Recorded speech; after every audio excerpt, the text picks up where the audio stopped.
ચલો વધારે ડિટેલમાં સમજીએ છીએ. આ એક બાર છે, બાજુમાં મેં બીજો બાર લીધો છે.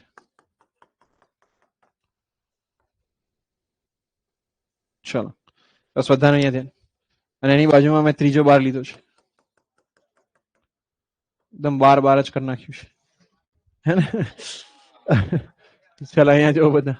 આ મેં લોડ લગાવ્યો છે P1 લોડ. કયો લગાવ્યો છે? P1. બરાબર. હવે આની ઉપર હું લગાવું છું P2 લોડ. કયો લગાવું છું? P2. બસ અહીંયા ધ્યાન આપો, બધાનું ધ્યાન અહીંયા. ચલો P1 લોડના કારણે લેન્થ કેવી છે? સેમ રાખી દઈએ. શું રાખી દઈએ ભાઈ? Same L. અહીંયા પણ લેન્થ કેવી છે? Same L.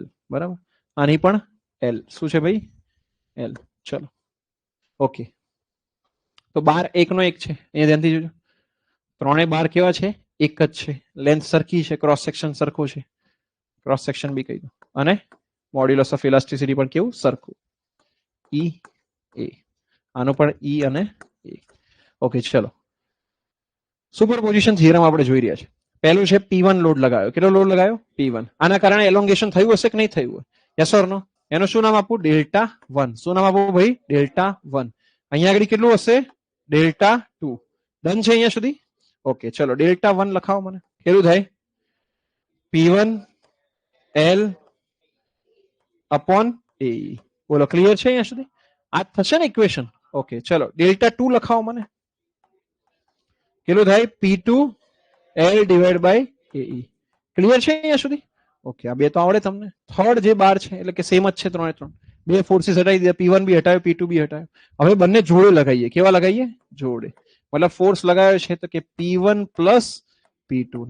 આ ટોટલ ફોર્સ લગાવ્યો. શું લગાવ્યો ભાઈ? P1 plus P2. ચલો આન્સર કરો. આનો જે ડેલ્ટા થાય બોલો એ કેવો થાય?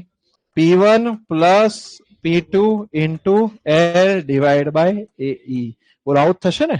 આને છૂટું પાડો તો કે P1 L by AE plus P2 L by AE. Check કરો ભાઈ, જે ઇન્ડિવિજ્યુઅલ ઇફેક્ટ હતી એનો સરવાળો શું તમને નેટ ઇફેક્ટ મળી છે? Yes or no?